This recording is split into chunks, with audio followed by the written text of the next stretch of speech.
Hi students, unit 4 electromagnetic induction and AC ये चल रही थी। इसमें जो चैप्टर डिस्कस कर रहे थे वो था अल्टरनेटिंग करंट, और इसमें मैं आप लोगों को एसी सर्किट्स बता रहा था। तो 3 basic circuits R circuit, L circuit and C circuit discuss कर दिए थे, और उसके 2 combination R L circuit and R C circuit ये भी डिस्कस कर दिया था।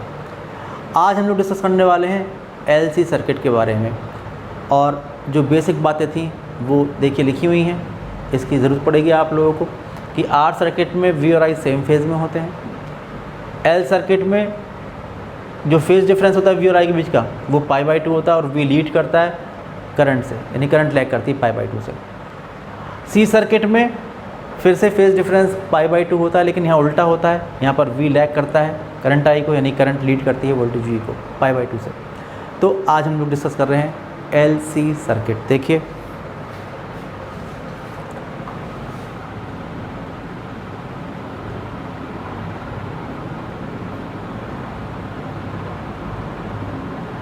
L C circuit,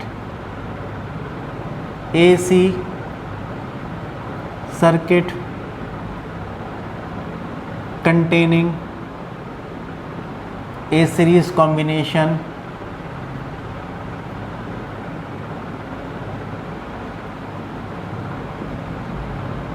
of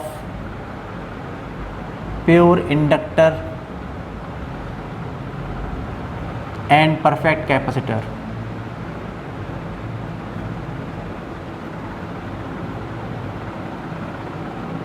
important बात यहाँ पर यह है कि इसमें जो ओमिक रेजिस्टेंस है ये ज़ीरो है, कोई भी ओमिक रेजिस्टेंस नहीं है। जो वायर वगैरह हैं उसका कोई रेजिस्टेंस काउंट नहीं किया हम लोगों ने। आप देखें आपके पास एक एसी सोर्स है, ये है एसी साइकिल इसकी एसी सोर्स।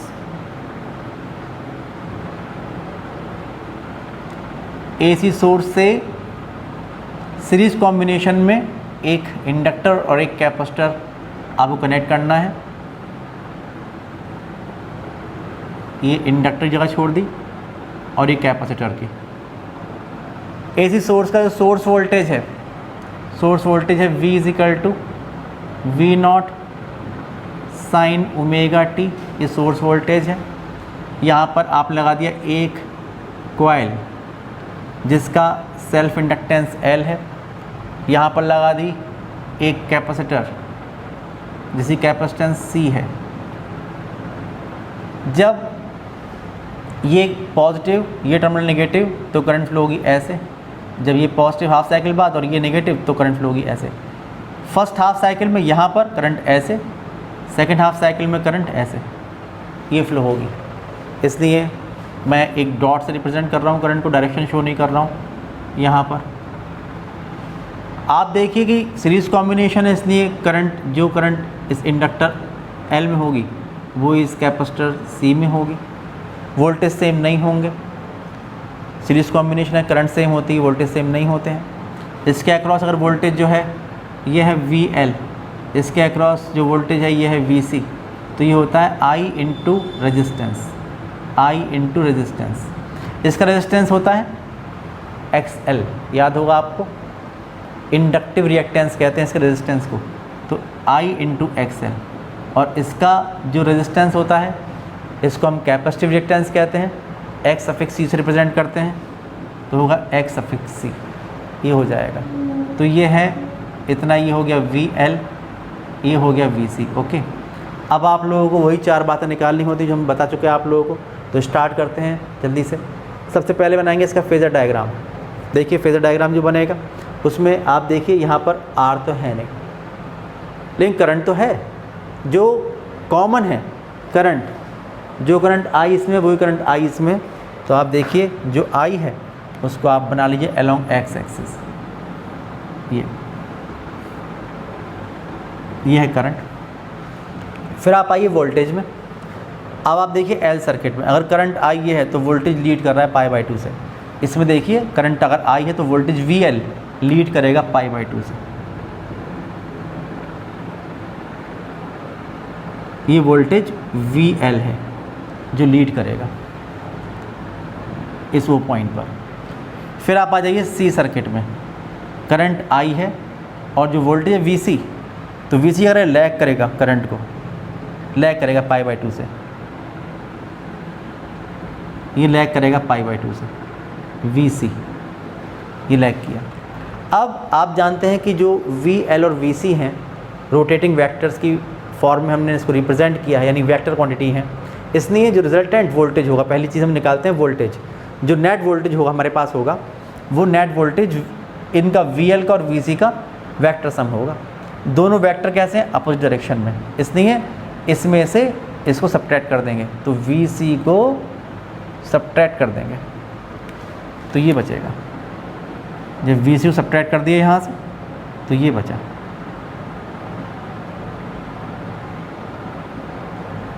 इतना वोल्टेज बचा नेट, ये बचा नेट वोल्टेज V,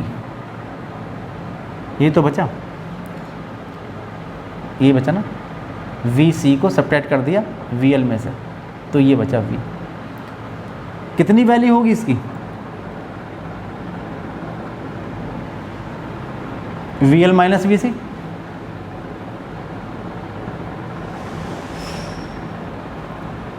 लेकिन तब होगी जब ये VL ज़्यादा है। सपोज ये 7 ये 3, तो 7 माइनस 3 4 इधर आएगा, लेकिन अगर ये 7 और ये 3 तो फिर इधर आएगा, इसलिए VL डिफरेंस VC कहना ज़्यादा सही रहेगा। जो वोल्टेज होगा ये VL डिफरेंस VC होगा। आप देखिए यहाँ पर जो एंगल आ रहा है करंट से और नेट वोल्टेज का, ये आ रहा है π/2, ये जो एंगल आ रहा है ये आ रहा है π/2, ये आ रहा है फेज डिफरेंस जिसको हम फाई कहते हैं, ये आ रहा है फाई यहाँ पर। आप ये सोचिए कि अगर VC ज़्यादा होगा VL कम होगा तो नेट वोल्टेज इस तरफ आएगा, तब भी π/2 ही होगा, कभी ज़ीरो नहीं होगा यहाँ पर।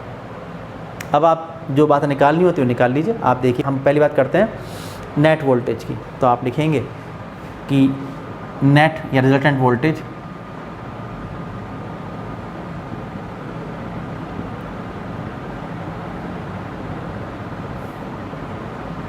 V is equal to VL difference VC, VL difference VC, ये आएगा voltage.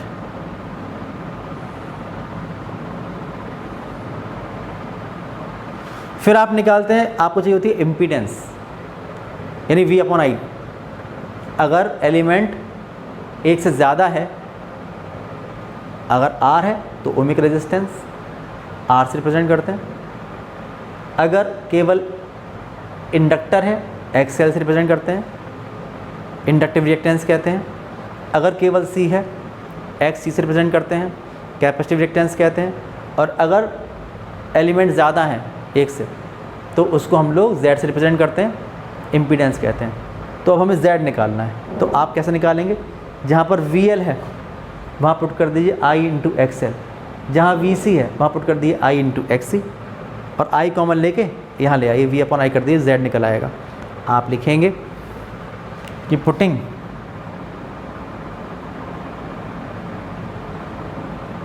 VL is equal to I into XL and VC is equal to I into XC, ये पुट कर दीजिए in equation 1। In equation 1 we get, तो क्या मिलेगा आप देखिए, ये मिलेगा यहाँ से कि V is equal to I into XL difference I into XC, I common लीजिए तो V is equal to I XL difference XC, इसको इसके नीचे ले आइए तो V/I is equal to XL difference XC।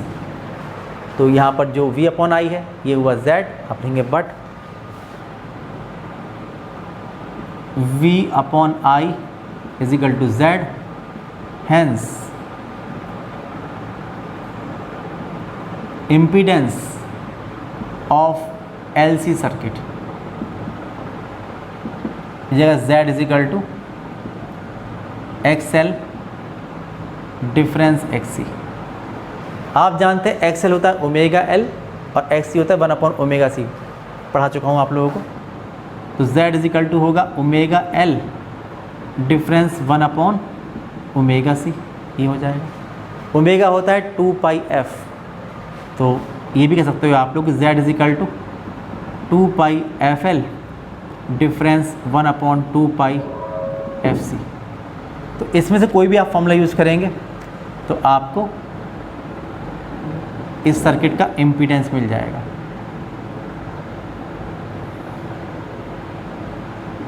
और जो उसका ऐसा यूनिट होगा वो होगा ओम, ये आप लोग जानते हैं। फिर बात आती है फेज़ डिफरेंस की। तो आप देखिए फेज़ डिफरेंस तो π/2 ही है। 3 केस यहाँ पर हम लोग डिस्कस करेंगे। देखिए ये मैं आपको बता दूँ, case first, case second and case third. Case first जो कि बना है फेजर डायग्राम में कि when VL is greater than VC, when VL is greater than VC, अगर ऐसा होगा तो जो नेट भी आएगा वो ऊपर की तरफ आएगा। ये देखिए ये आएगा, यानी कि वो जो वोल्टेज आएगा वो करंट को लीड करेगा। तो उस केस में क्या लिखेंगे कि V leads the current I by a phase angle of π/2, ये होगा। जब वोल्टेज लीड करता है ना, तो देखिए वोल्टेज क्या लीड करता है एल सर्किट में, तो nature of the circuit is called inductive, क्योंकि एल सर्किट होता है ना, इसलिए उस केस में, हालांकि है इसमें दोनों, इसमें एल भी है और सी भी है, लेकिन क्योंकि आप देख रहे हैं कि VL ज़्यादा है, इसलिए इसकी जो नेचर होगी जहाँ पर वोल्टेज लीड करेगा वो हमेशा सर्किट जो होगा उसकी नेचर अब पूछा जाएगा, तो नेचर आप बताएंगे कि उसकी नेचर जो है वो इंडक्टिव है। तो nature of the circuit, nature of the circuit ये होगी इंडक्टिव।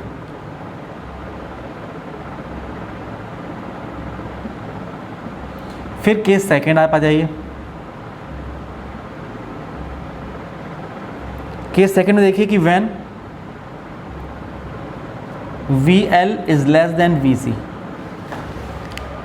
VL कम है और VC ज़्यादा है, तो नेट V इस तरफ आएगा, तब जो होगा V लैग करेगा करंट I को उतने ही फेज एंगल से। आप लिखेंगे कि when VL is less than VC, तो V lags the current I by a phase angle of phi is equal to π/2। और nature of the circuit, nature of the circuit, क्योंकि आप देख रहे हैं कि V लैग कर रहा है, V लैग क्या करता है C सर्किट में, तो जो नेचर ऑफ द सर्किट होगा वो कैसा होगा कैपेसिटिव।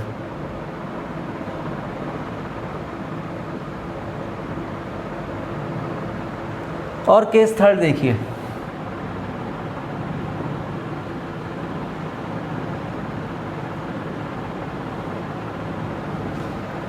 केस थर्ड में आप देखिए कि जब VL और VC इक्वल होंगे, जब VL और VC इक्वल होंगे तो I into XL equal to I into XC हो, तो I से I कैंसिल होगा, तो एक्सएल इक्वल टू एक्सी हो जाएगा। और जब एक्सएल इक्वल टू एक्सी हो जाएगा तो आप देखिए जब एक्सएल इक्वल टू एक्सी होगा तो Z कितना हो जाएगा, 0 हो जाएगा। और जब Z 0 हो जाएगा तो जो करंट होगी I इक्वल टू V/Z, तो करंट इनफाइनाइट हो जाएगी। ये जो होती है ये होती है कंडीशन ऑफ रेजोनेंस। तो केस थर्ड में आप देखिए, केस थर्ड जिसको हम कहते हैं कंडीशन ऑफ रेजोनेंस, ये होती है। ये कब होगा कि when VL is equal to VC, जब VL is equal to VC तो इसका मतलब होगा कि I into XL is equal to I into XC, ये हो जाएगा। तो XL is equal to X C, ये होगा। जब X L is equal to X C होगा तो from 3 then from 3 impedance of LC circuit Z जो होता है XL डिफरेंस XC, ये कितना हो जाएगा 0, ये हो जाएगा। तो current in the circuit I equal to V upon Z होता है। करंट इन द सर्किट ये जगह I is equal to V upon Z, यानी V अपॉन 0। तो करंट का जो एम्पलीट्यूड है वो इनफाइनाइट, करंट एकदम से बढ़ जाएगी। इसको आपने पढ़ रखा होगा 11th क्लास में, आपने पढ़े थे रेजोनेंस के बारे में। तो ये होता है इलेक्ट्रोमैग्नेटिक रेजोनेंस, तो ये कंडीशन ऑफ रेजोनेंस है, ठीक है ना। तो इस केस में यानी करंट जो होगी वो एकदम से, जैसी x L two X C होगा वैसी करंट एकदम से सर्किट में बढ़ जाएगी। तो ये जो है ये कंडीशन ऑफ रेजोनेंस है। इसकी फ्रीक्वेंसी कितनी होनी चाहिए, इसके लिए फ्रीक्वेंसी बताऊँ मैं आप लोगों को, ये समझिए, या उस वक्त जो एल और सी में रिलेशन होना चाहिए वो क्या होना चाहिए कंडीशन ऑफ रेजोनेंस के लिए। तो आप लिखेंगे कि for condition of resonance, for condition of resonance, ये देखिए ये था कंडीशन ऑफ रेजोनेंस कि X L must be equal to X C. X L कितना होता है, ये होता है omega L is equal to 1 upon omega C. अगर मान लीजिए कि जो रेजोनेंस हुआ है वो हुआ है frequency, angular frequency omega naught पर, या जो फ्रीक्वेंसी है वो एफ नॉट, रेजोनेंट फ्रीक्वेंसी कहते हैं। तो उस फ्रीक्वेंसी पर अगर frequency angular frequency omega naught है तो ओमेगा नॉट एल ही हो जाएगा और ये ओमेगा नॉट सी हो जाएगा। तो आप देखेंगे ओमेगा नॉट कितना हो जाएगा, ये हो जाएगा 1 upon omega naught square is equal to 1 upon L C. तो omega naught is equal to होगा 1 upon under root L C, ये हो जाएगा। और आप जानते हैं ओमेगा होता है 2 पाई एफ, तो जाएगा 2 pi F naught is equal to 1 upon root L C, या F naught is equal to 1 upon 2 pi under root L C. ये फॉर्म निकल के आएगा। ये जो होगी ये होगी रेजोनेंट एंगुलर फ्रीक्वेंसी।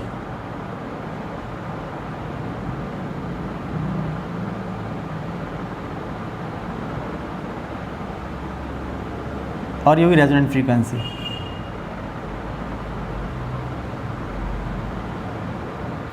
अगर आपको पता है कि सर्किट में जो इंडक्टर लगा हुआ है उसकी वैल्यू L है, अगर आपको पता है कैपेसिटर लगा है उसकी वैल्यू C है, और आपने यहाँ पर जो AC सोर्स लगाया है उसकी भी कोई फ्रीक्वेंसी होती होगी, तो जब इसकी फ्रीक्वेंसी, क्योंकि आप देखिए ना साइकिल इसके साइकिल्स लगातार बदल रहे हैं, अगर एक सेकेंड में मान लीजिए कि 50 साइकिल्स हैं तो इसकी फ्रीक्वेंसी जो F है वो कितनी है 50 हर्ट्ज़। तो अगर हमने L और C से कैलकुलेट किया, यहाँ पर वैल्यू पुट करी L और C की, और यहाँ से कैलकुलेट किया कि एफ नॉट कितना हुआ, और उसके बाद जो सोर्स लगाया है अगर आपने उसकी फ्रीक्वेंसी उतनी ही कर दी जो यहाँ से आ रही है कैलकुलेट होकर, तो उस केस में ये सर्किट होगा ये एक रेजोनेटिंग सर्किट बन जाएगा। यहाँ पर इलेक्ट्रोमैग्नेटिक रेजोनेंस हो जाएगा, जो कि लास्ट केस में आप लोगों को नज़र आ रहा है, ठीक है ना। अगर इस केस में मैं आपसे कहूँ कि भाई ग्राफ कैसा होगा, तो आप देखिए बहुत जल्दी से ग्राफ के बारे में अगर हम बात करें तो ग्राफ कैसा होगा। आप देखिए वोल्टेज कितना है, V equal to V naught sine omega T, और करंट कितने फेज डिफरेंस पर है, π/2 पर है। तो आप बना सकते हो, जल्दी से देखिए।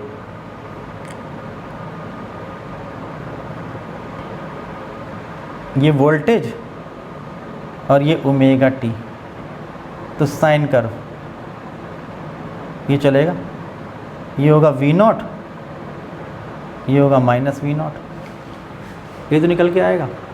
अब आपसे कहा जाए करंट की पोजीशन क्या होगी, तो करंट जो होगी वो π/2 से या तो लीड करेगी या लैग करेगी।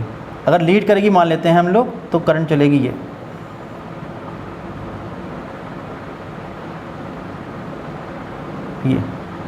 तो ये होगा I नॉट, ये होगा माइनस I नॉट, और ये होगा I नॉट। इस तरह से आप देखिए कि जो फेज डिफरेंस होगा ये फाई ये π/2 का होगा। तो इस तरह से जो ये सर्किट है ये LC सर्किट हमारे पास है।